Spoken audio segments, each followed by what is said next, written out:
여러분, 남자가 바람을 피우면 어떻게 될까요? 대부분의 여성분들은 이렇게 생각합니다. 휴대폰에서 딱 걸린다거나 증거 사진이 나온다거나 카톡이 들킨다든지요. 물론 맞습니다. 그런데요, 실제 현실에서는 남자들이 그렇게 잘 안 걸립니다. 남자의 바람은 증거보다 행동에서 먼저 티가 나요. 이상하게 휴대폰을 숨기기 시작하고 갑자기 짜증이 늘어나고 원래 안 꾸미던 사람이 꾸미기 시작하고 설명할 수 없는 시간이 늘어나기 시작합니다. 문제는 여기서부터죠. 여자들은 이 변화를 느낍니다. 느끼는데도 스스로를 의심해요. 내가 예민한 건가? 내가 너무 집착하는 건가? 설마 아니겠지라고요. 그렇게 스스로를 설득하다가 결국 가장 늦게 현실을 알게 되는 경우가 많아요.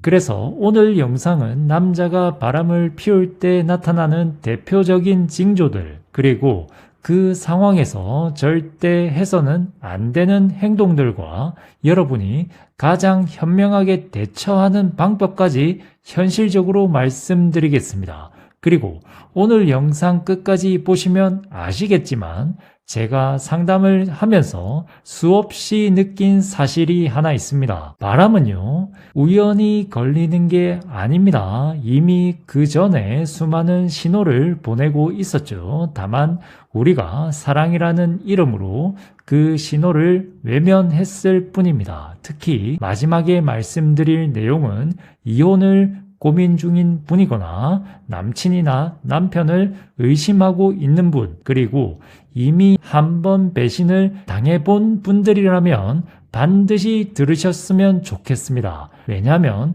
여러분의 인생은 상대방의 거짓말보다 훨씬 소중하니까요. 바로 가보시죠. 갑자기 휴대폰 경계심이 심해집니다. 이게 가장 흔한 반응이죠. 원래는 휴대폰 아무 때나 두던 사람이 갑자기 화장실까지 들고 갑니다. 그리고 엎어놓기 시작하고요. 그리고 비밀번호를 바꿉니다. 심지어 알림을 숨기고 무음으로 바꾸죠. 그런데 여기서 중요한 건 휴대폰을 숨기는 게 아닙니다. 과도하게 신경 쓰는 모습입니다. 예를 들어 볼게요. 당신이 옆에 오자마자 화면을 꺼버린다. 알림이 뜨면 얼굴 표정이 굳는다. 전화가 오면 다른 방으로 간다. 이런 것들입니다. 왜 그럴까요? 남자는요, 원래 귀찮은 걸 싫어합니다. 그런데 위험 요소가 생기면 갑자기 부지런해져요. 그건 바로 숨길 게 생겼기 때문입니다. 코백님 조금 더 알려주세요. 반응 속도와 태도 변화를 눈여겨보세요. 예전에는 카톡이 와도 아무렇지 않게 확인하던 사람이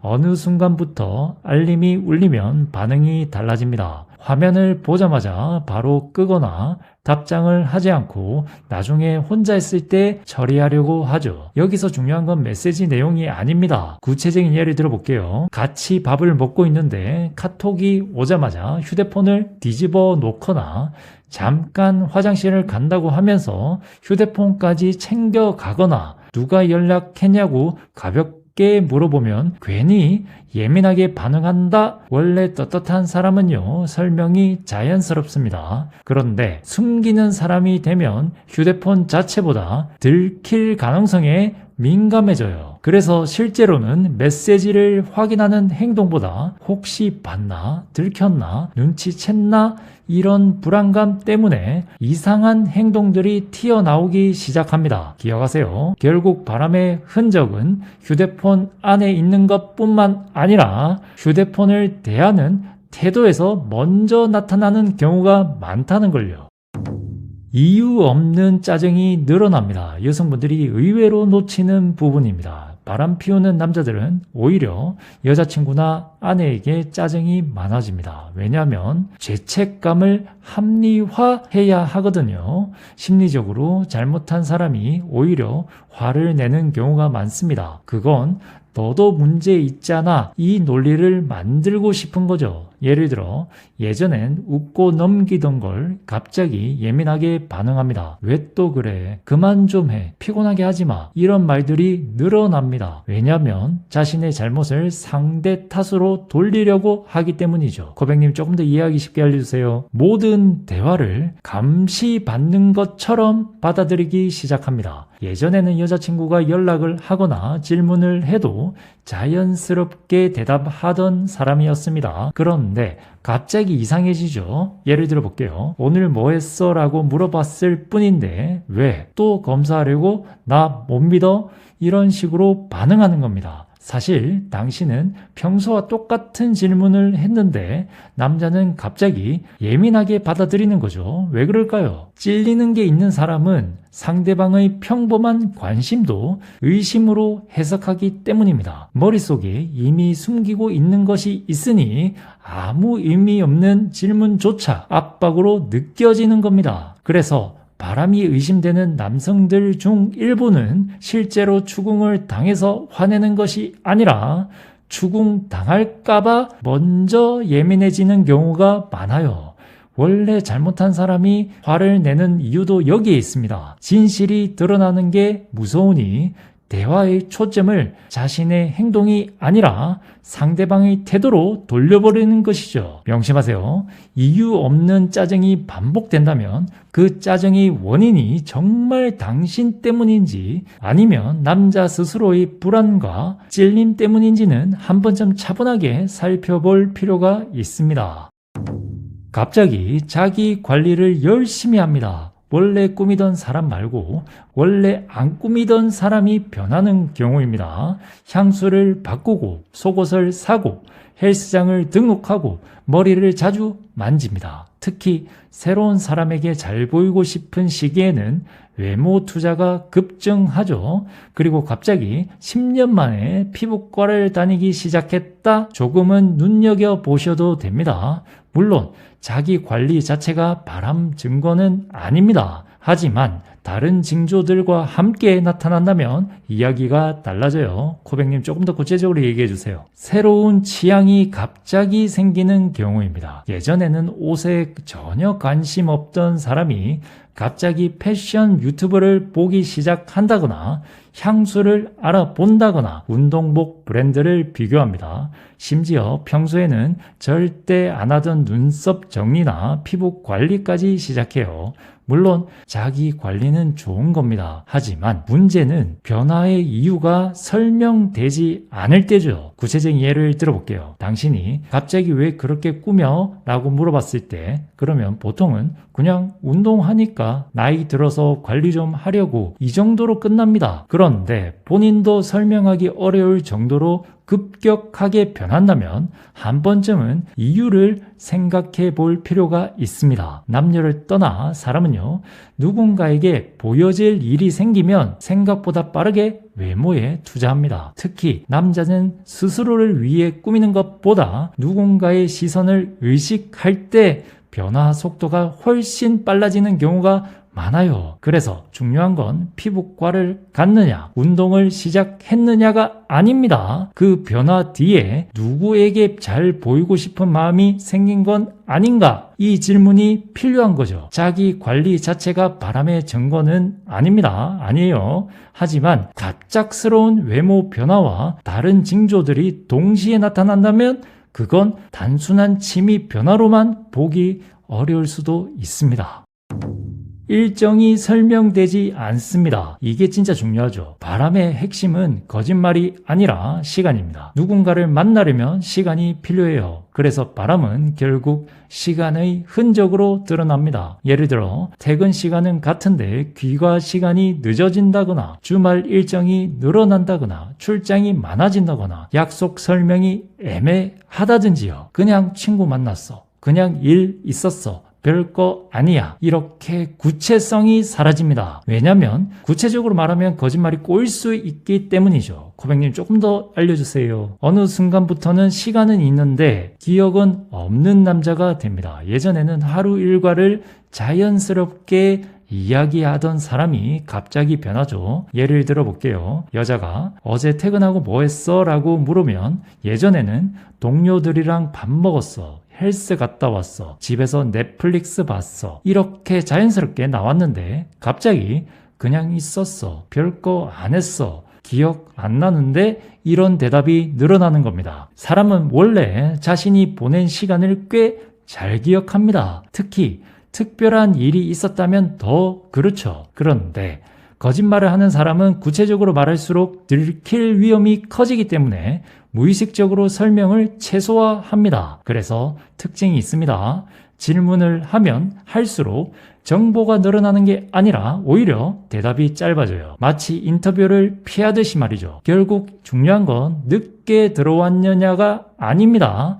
자신의 시간을 공유하려는 의지가 사라졌느냐입니다. 좋아하는 사람과는 보통 하루 이야기를 나누고 싶어져요. 하지만 숨기는 것이 생기면 시간을 감추는 것보다 대화를 줄이는 방식으로 흔적을 지우려고 하는 경우가 많습니다. 그래서 일정 자체보다도 그 일정을 설명하는 태도가 달라졌는지를 보는 것이 더 중요해요. 스킨십 패턴이 달라집니다. 사람들은 바람을 피우면 무조건 스킨십이 줄어든다고만 생각합니다. 그런데요, 꼭 그렇지 않습니다. 두 가지로 갈려요. 갑자기 줄어드는 경우와 반대로 갑자기 늘어나는 경우죠. 후자는 죄책감 때문입니다. 일종의 보상 심리죠. 그래서 꽃을 사온다거나 선물을 준다거나 애교가 늘어난다거나 이상하게 잘해주죠. 그런데 마음은 불안합니다. 왜냐하면 사랑이 깊어져서가 아니라 미안함이 섞여 있기 때문입니다. 고백님 조금 더 이해하기 쉽게 알려주세요. 스킨십의 양보다 온도가 달라집니다. 많은 여성분들이 착각하는 게 있습니다. 스킨십만 하면 사랑하는 줄 알아요. 그런데 스킨십은 있어도 감정이 빠질 수 있습니다. 예를 들어 손은 잡아줍니다. 안아주기도 하고요. 관계도 합니다. 이상하게 예전과 느낌이 달라요. 눈을 잘 안 마주친다든지 애정 표현이 기계적이다든지 스킨십이 끝나면 바로 휴대폰을 본다든지 함께 있는 시간보다 행동 자체만 남아있는 느낌이 든다든지요. 왜 그럴까요? 감정이 깊을 때의 스킨십은 상대와 연결되려는 행동입니다. 하지만 마음이 멀어진 상태의 스킨십은 관계를 유지하기 위한 행동이 될 수 있거든요. 즉, 사랑해서 하는 것이 아니라 싸우기 싫어서, 의심받기 싫어서, 문제 만들기 싫어서 하는 경우도 있다는 겁니다. 그래서 정말 중요한 건 스킨십을 하느냐 안 하느냐가 아닙니다. 아니에요. 그 안에 감정이 느껴지느냐입니다. 사람은 몸으로 거짓말 할 수 있어도 관심과 애정의 온도까지 완벽하게 숨기기는 어렵거든요. 그래서 스킨십 횟수보다 나를 바라보는 눈빛과 집중력이 예전과 달라졌는지를 보는 것이 훨씬 중요합니다.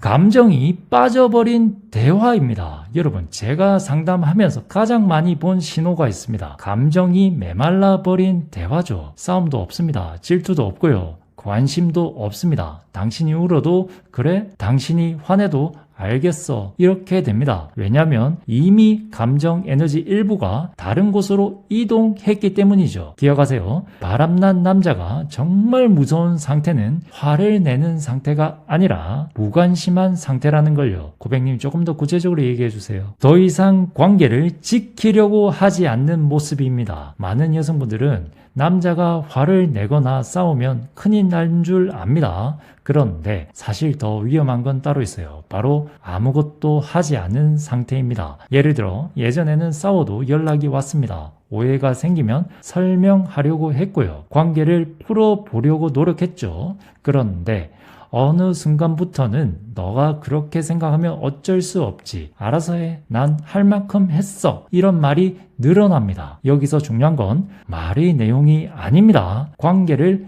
회복하려는 의지가 사라졌다는 것이죠. 사람은 정말 소중한 것을 잃을 것 같으면 움직입니다. 설명도 하고 설득도 하고 오해도 풀려고 해요. 그런데 마음이 다른 곳으로 향하기 시작하면 관계를 유지하려는 에너지가 급격히 줄어듭니다. 그래서 가장 위험한 상태는 싸우는 커플이 아닙니다. 질투하는 커플도 아니고요. 진짜 위험한 건 한쪽이 관계를 포기한 사람처럼 행동하기 시작하는 순간입니다. 왜냐하면 바람의 시작은 다른 사람을 만나는 것이 아니라 현재 관계에 투자하던 마음과 노력을 거두는 것에서 시작되는 경우가 많기 때문입니다.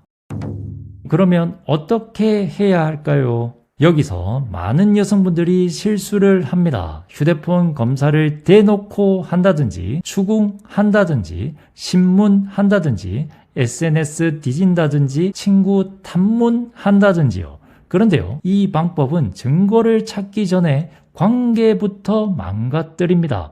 고백님, 그럼 어떻게 해야 되나요? 확인되지 않은 상태에서는 절대 확신하지 마세요. 느낌은 증거가 아닙니다. 촉은 참고 자료입니다. 남자를 신문하기 전에 패턴을 보세요. 한 번이 아니라 반복인지, 우연인지, 지속인지요. 감정이 아니라 데이터를 모으시는 겁니다. 그리고 절대 매달리지 마세요. 여성분들이 가장 많이 하는 말이 있습니다. 솔직히 말해. 나 사랑 안 해? 나보다 그 여자 좋아? 이거죠. 그런데요, 바람 가능성이 있는 남자에게 매달릴수록 당신의 가치가 올라가는 게 아니라 안전한 옵션으로 인식될 가능성이 커져요. 그리고 관찰은 하되 집착은 하지 마세요. 여기서 중요한 건 남자를 감시하는 게 아닙니다. 남자의 행동을 객관적으로 보는 겁니다. 증거가 있다면 인정하고 증거가 없다면 섣불리 단정하지 않는 것이죠. 이게 가장 강하고 현명한 태도입니다.